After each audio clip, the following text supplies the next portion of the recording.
भैया तो काफ़ी नाम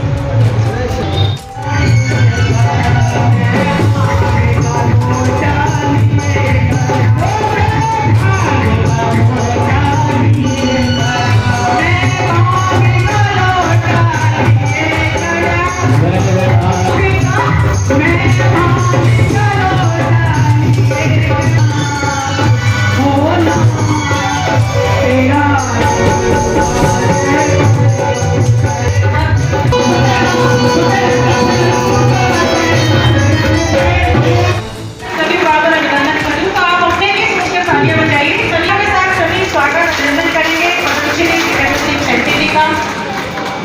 जी मैं बधाई देता हूँ पूरी टीम को जो आज मंच पे इस सेवा के कार्यक्रम से जुड़े हैं, खास करके हमारे विनय जोशी जी जिन्होंने कथक प्रयास करके सबको जोड़ के एक रथ भी बनाया, शायद गोलू जी ऐसा कुछ बता रहे हैं, उस पर आपकी फोटो भी लगी हुई देखिए। अशोक जी का मैं सच जानो तो मैं कई बार सोचता हूँ ये बात कि बहुत हजार वर्ष पुराना धर्म होने की वजह से हम लोग ना कदर नहीं करते। सच जानो हमारा जो सिख धर्म है, मैं खुश होता हूँ इस बात से कि हमारे में प्रथा ही नहीं है। हमारे यहाँ मूर्ति पूजा फोटो पूजा अलाउ नहीं है और शायद इसीलिए बचे हुए हैं। आप बिलीव नहीं करेंगे जो चीज जिन्होंने आज शुरू किया, मैं देख रहा हूँ अपनी आंखों से। मदर डे था और मैं सुरेंद्र पार्क के पास से वॉक करता हुआ जा रहा था। एक पेड़ के नीचे, जो मैं बोल रहा हूँ मैंने फेसबुक पे डाला हुआ था, एक पेड़ के नीचे मैंने एक मूर्ति पड़ी थी, फिर 2 हो गई, फिर 4 हो गई। और मजेदार बात की मदर डे वाले दिन पहली रात को किसी ने अपने माता पिता की फोटो भी मार रखी, माँ और बाप की फोटो, यानी मदर डे मना रहे हैं फेसबुक पे और माँ को कहाँ बिठाती है, पेड़ के नीचे, एक फोटो लगाने की जगह नहीं। ये समय आ चुका है जी, सच जानू मैं आपको। ऐसे ऐसे प्रयास हमको करने ही पड़ेंगे, लोगों को जागरूक करना पड़ेगा, या तो फोटो लाओ मत करेगा। इसमें मुझे एक बंदे की बात बड़ी अच्छी लगी कि किसी के पिताजी की मृत्यु हुई झिलमिल में, तो मैं जब क्रिया में गया तो बहुत बड़ा फ्रेम था 2x2 का, उसके अंदर पासपोर्ट साइज की फोटो लगी हुई थी बस। तो मैंने कहा भाई फोटो तो बड़ी करा लेता। उसका जवाब सुनिए, कहता बाजी कर दे, जगह ही नहीं है मेरे घर में, जगह नहीं, एक ही कमरा है, ये फोटो इतनी छोटी रखी है कि उतार कर जेब में रख लूंगा। मैंने कहा बात तो ठीक कर रहे हैं यार, ये ले भी जाएगा तो यार ये उतार लेगा, या बच्चे ऐसे भी उतार के बाहर रख देगी। तो ये जो कदर हमने खो दी है ना बुजुर्गों की, और वही हमने अपने गुरुओं की, मुझे लगता है ये जो प्रयास किया गया है बहुत बड़ा प्रयास है। ईश्वर इनके प्रयास को सफल करे। मेरी कहीं भी जरूरत हो इस अवेयरनेस के लिए, कहीं बोलना हो, कहीं चलना हो, मैं साथ जाके इसके लिए आपके लिए हमेशा तैयार रहूँगा, क्योंकि बहुत अच्छा काम कर रहे हैं। लेकिन कठिनाइयाँ भी आएंगी, ये भी ध्यान रखना। जब मैंने डेड बॉडी का काम शुरू किया था 1995 में, तो मुझे बहुत कठिनाई झेलनी पड़ी। कोई कह रहा था ये लाशों का व्यापार करता है, कोई कह रहा है कफन बेचता है। आज वही लोग मेरे पीछे चलते हैं कि हम भी ये काम करना चाहते हैं, और सोचते हैं शंकी को तो पद्मश्री मिल गया है। तो भैया काम से और मेहनत से और लगन से मिलेगा। आपने जो काम शुरू किया अभी तक किसी ने सोचा नहीं था, अगर शुरू किया है अब बंद मत करना था, इसको डेडिकेशन से करना। तो मैं आपको बहुत बहुत बधाई देता हूँ, आपने मुझे बुलाया उसके लिए शुक्रिया, धन्यवाद। चाहिए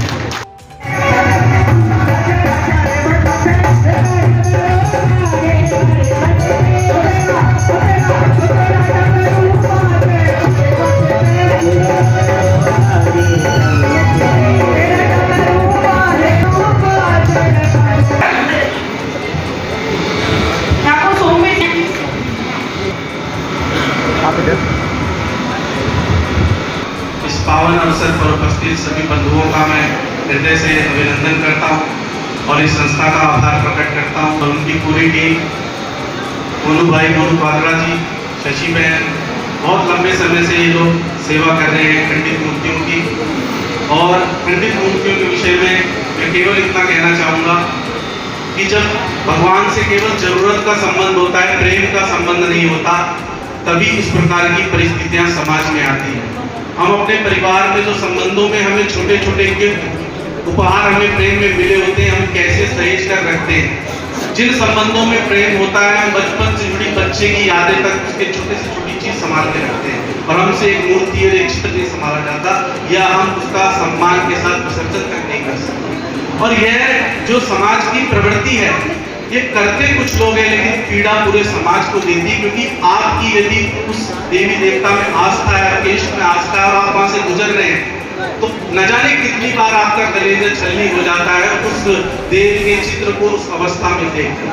तो समाज को एक दुख देने का माध्यम भी ये बन गई है परिस्थिति, जो खंडित मूर्ति और चित्र हम देखते हैं जगह जगह पेड़ों के किनारे पार्कों में रखे रहते हैं। ये बहुत अच्छा पीड़ा उठाया है इस संस्था ने। हमारे बीच में पद्मश्री चंडी जी सेवा का बहुत बड़ा उदाहरण है हमारे इस क्षेत्र में, और पद्मश्री तो गिने चुने लोगों को मिलता है, तो चंडी जी से बड़ा सेवा करने वाला अच्छा अवसर है कि इस मौके पर इस पावन अवसर पर चंडी जी हमारे बीच उपस्थित हैं।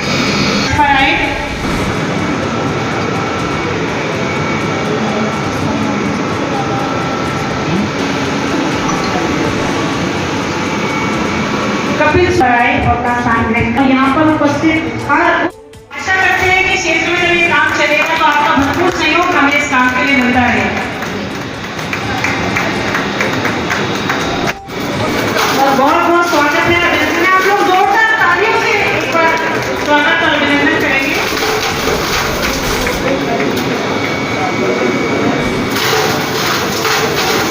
किसी चीज भगवान को पूजने के लिए घाटों में जाते, वृंदावन में जाते, हरिद्वार में जाते, तो पेड़ों के नीचे अभी देखते तो कितना सुकून है।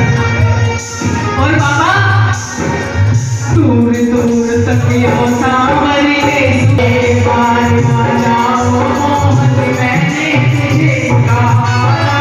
मनोज जी, दर्शकों को परिचय देते हुए बताइए आज के प्रोग्राम के बारे में। मनोज कुमार शादरा, डिजिटल नमामि के माध्यम से मैं आप लोगों के साथ जुड़ रहा हूँ और RWs, NGOs और सामाजिक कार्यकर्ता के माध्यम से एक बात कहना चाहता हूँ। ये अपने साथ आप रथ देख रहे हैं, श्याम रथ, अखंड मूर्ति, खंडित मूर्तियों को विसर्जन करने के लिए, एकत्रित करने के लिए हम लोगों ने रथ बनाया है। यह आप लोगों के क्षेत्र में जाएगा, आपके यहाँ से मूर्तियों को इकट्ठा करेगा और उसको दोबारा से रिसाइकलिंग करके ईंट के माध्यम से समाज को देगा और समाज उससे अपना चाहे वो घर बनाने के काम में ले, मंदिर बनाने के काम में ले। तो ये एक हमने प्रकल्प चलाया है आप सब लोगों के सहयोग से। तो मैं सिर्फ RW या प्रधान से एक रिक्वेस्ट करूंगा, यदि आप खंडित मूर्ति देखें तो किसी भी कार्यकर्ता के मोबाइल के ऊपर उसकी फ़ोटो डाल दें, मैसेज डाल दें, हम वहाँ से अपना उस काम को कर देंगे। तो दूसरा विषय मेरा ये था कि खंडित मूर्ति के साथ हमारे साथ जुड़े हुए आचार्य विनय जोशी, हम लोग समय समय पे घर घर जाकर सुंदरकांड का पाठ बिल्कुल निःशुल्क करेंगे और कोई भी धार्मिक आयोजन आप लोगों के साथ बिल्कुल निःशुल्क करेंगे। जिसको संपर्क करना हो तो 85 27 120 125 पे वो संपर्क कर सकता है, या किसी भी संस्था के किसी भी मेंबर को संपर्क कर सकता है। आपके घर पे हम लोग हनुमान चालीसा करने आ रहे हैं। धन्यवाद। सबसे पहले तो मैं स्वतंत्रता दिवस की हार्दिक शुभकामनाएं देता हूँ पूरी संध्या पर। जो कार्य विनय जोशी जी, हमारे भाई मोनू जी ने, इनकी पूरी टीम में, मेरे भाई कंसल जी बड़े, संजय जी कंसल, प्रयास किसी शुरू नहीं किया और उसमें बहुत ज़्यादा जरूरत है। जब हमें इनकी जरूरत होती है भगवान जी की, उनकी कदर करते हैं और लोग अपने माता पिता को बाहर निकाल देते हैं आज की डेट में, तो मूर्ति तो बहुत दूर की बात है। इसलिए इस प्रयास को शुरुआत करके इन्होंने पहल करी है और अब लोग इनके साथ जुड़ेंगे। ये अच्छा काम है, इसको पीछे नहीं हटना है, ये बात सोच के रखिए और इसको दिल्ली के कोने कोने में जाने का प्रयास करें। मैं अपनी तरफ से अपनी संस्था शहीद भगत सिंह सेवा की तरफ से बधाई देता हूँ। धन्यवाद। सड़कों पर जाता था और ये सेवा में आज से नहीं, जब मैं स्कूल जाता था ना तो एक हरदर्शन की धूपबत्ती आती थी, उसमें ठाकुर जी छुपे होते और मैं उसे बस्ते में डाल देता फाड़ कर, तो घर पे पिटता था, लगती बात है, ये क्यों लाए हो। तब से मुझे आदत पड़ गई और मेरे जीवन में प्रण किया है, अगर मैं करूँगा तो यही सेवा करूँगा, नहीं तो नहीं। जिस ईश्वर ने हमें बहुत बड़ा बंगला दे देता है, उस ईश्वर के हम सोचते हैं अब नया बंगला मिल गया तो नई वाली मूर्ति लेकर आओ, पुरानी वाली बाहर कर दो। उसने हमें सब कुछ दिया, हमने उसे बाहर कर दिया, जबकि शास्त्र के तो सम्मत है नहीं। हमारा शास्त्र कहता है मंत्र, मूर्ति और माला जितनी पुरानी होगी उतनी शक्ति आएगी। और हम क्या करते हैं हर दिवाली को भगवान को वहाँ फेंक देते, कहाँ से शक्ति आएगी। तो मेरा इन मूर्तियों की दुर्दशा देखकर मेरा एक ही मेरी संस्था का एक ही बस लेख है या लक्ष्य है कि मैं जो भी करूँगा सिर्फ मूर्ति के लिए करूँगा, मैं और कुछ भी नहीं करूँगा। ये मेरा इष्ट है। अगर हमें अपने बच्चे से प्यार होता है, उसकी तस्वीर से बड़ी मिल जाए, तो हम यहाँ तक कह देते हैं जिसने मूर्ति फेंकी होगी, जिसने मेरे बेटे को फेंका होगा, मैं उसे छोड़ूंगा नहीं। तो मेरा परमात्मा हम खंडित मूर्ति अपमान नहीं होने देंगे, नहीं होने देंगे। हम 7 साल से सेवा कर रहे हैं और अब हमारा एक ही नारा है कि हम रोकेंगे भी। अगर बड़ी मिली हमारी मूर्ति देखोगे पकड़ कर ठोकेंगे भी सीधा। विनय जी, अभी आपका जो ये कार्यक्रम है ये शहादरा दिल्ली में चल रहा है, इसको कितना और ग्रैंड आप लेने की तैयारी कर रहे हैं? कैसे इसको बढ़ाएंगे पूरे देश भर में? कैसे इस मुहिम को आगे ले जाना चाहते हैं? ऐसी एक गाड़ी है और गाड़ियों के द्वारा अभी ये गाड़ी की रूट रहेगा पंजाबी बाग और रिश्ता क्षेत्र रहेगा कि आज ज्वाला करें बोलाना देंगे, फिर बिहारी कॉलोनी कैसे रहेगा और ये पंजाबी बाग तक जाएगी। उसके बाद हमें लगता है कि अभी कुछ जगह बची है, तो मैं हर जगह पे सभी समाज सेवियों से निवेदन करूंगा, सब सेवा करो लेकिन ये जरूर करो, क्योंकि इसलिए हमें जीना सिखाया है। हमारे जीवन कब है इसके हाथ में, भगवान के हाथ में। अगर इसका अपमान रोकेंगे, सनातन का अपमान रोकेंगे। विनय जी, क्या ऐसे में आम जनता को भी जागरूक होने की जरूरत है? बिल्कुल है जी, जरूरत है हमें ये समझना चाहिए। हम क्या करते हैं, हमने कथा कराई, उसमें राधा कृष्ण की फोटो लगा दी। अब आप समझिए आचार्य जी अपने घर चले गए कथा करके, पब्लिक अपने घर चली गई, जिसकी कथा थी वो तो सब लोगों में पड़ा रह गया, पड़ा रह गया भाई। अगर आपसे मैं कहूँ आप 8 दिन मेरी कथा सुनोगे, आप कहोगे मेरे घर में मेरी बहुत सारी कथा है, हम किसकी कथा सुन रहे हैं? ठाकुर की, और वही कूड़े में ये हम नहीं होंगे। ठीक है मैडम, परिचय दीजिए अपना और बताइए कैसा लग रहा है आज इस कार्यक्रम में आकर?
आज का कार्यक्रम जो है खंडित मूर्तियों को अलग अलग स्थान तरीके से मूर्तियाँ खंडित हो जाती हैं, चित्र भगवान के खंडित हो जाते हैं, तो उन सबको एकत्रित करके और उनको जो है ना सही स्थान देना और उनको पूरी तरीके से जो है ना जिस तरीके से हमारे सनातन धर्म से जुड़ा हुआ एक विषय है उसको लेकर के आप बहुत सुंदर प्रयास जो है विनय जोशी जी जो हैं उनके माध्यम से, उनकी संस्था के माध्यम से, खंडित मूर्ति सेवा के माध्यम से चल रहा है।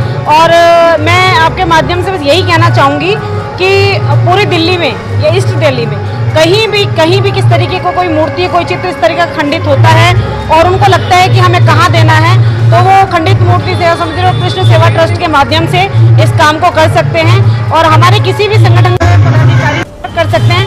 सभी का फ़ोन नंबर दिया जाएगा, तो उनसे संपर्क करके वो अपनी मूर्तियाँ सही जगह पर प्रभावित करवा सकते हैं। और मैं यही कहूँगी कि चाहे जितने भी संगठन चलते हैं, चाहे वो सामूहिक हनुमान चालीसा संगठन चलता है, चाहे वो कितने भी सामाजिक और धार्मिक संगठन होते हैं, तो सभी इसका विशेष ध्यान रखें। और ये एक हमारी आस्था का विषय है, हमारी आस्था से जुड़ा हुआ विषय है, तो इसको लेकर के सभी लोग सतर्क रहें, सजग रहें और इधर उधर मूर्तियों को, भगवान के चित्रों को ना रखें, क्योंकि उन्हीं के बनाए हुए हम सब। कर रहा हूँ और हमारे जो गुरु जी हैं उनके सामने सेवा चल रही है और रेगुलर चल रही है। इस पर मैं सेवा कर जाता हूँ, मैं और मेरा परिवार, मेरे 2 बच्चे और मेरी बीवी, हम 4 जने मिलकर सेवा करते हैं और डेली सेवा करते हैं। जिसमें मेरा ऑक्सीजन लगी हुई है 14 साल से, फिर भी मैं सेवा करता हूँ क्योंकि मेरे को बहुत बुरा लगता है। पेड़ों के नीचे सड़कों में मतलब नाली तक में पूरे मैंने नाली में आज मंदिरों के बाहर पीपल के पेड़ के नीचे सभी भगवान की मूर्तियाँ पड़ी हुई हैं और मतलब इस स्थिति में है कि मैं बताना कहना चाहता हूँ कि मंदिर कमेटी जितनी भी है वह विशेष करके ध्यान रखे कि अपने मंदिर के बाहर जहाँ पीपल का पेड़ है वहाँ अगर कोई मूर्ति रख के भी जाता है तो उठा के मंदिर में रख लें और उसके बाद उसका विसर्जन आप कर सकते आप कर दो, नहीं तो हमें फोन करके बताइए, हम आपके सम्मान के साथ वो मूर्ति वहाँ से लेके आएंगे।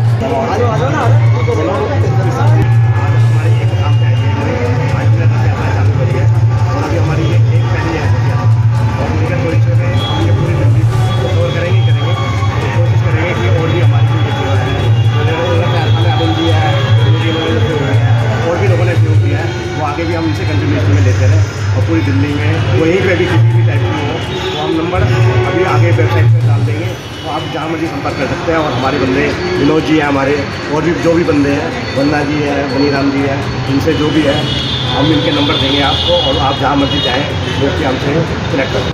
चेयरमैन अग्रवाल संगठन डिस्ट्रिक्ट विनय जोशी जी खंडन मूर्ति सेवा में पिछले बहुत वर्षों से लगे हुए हैं।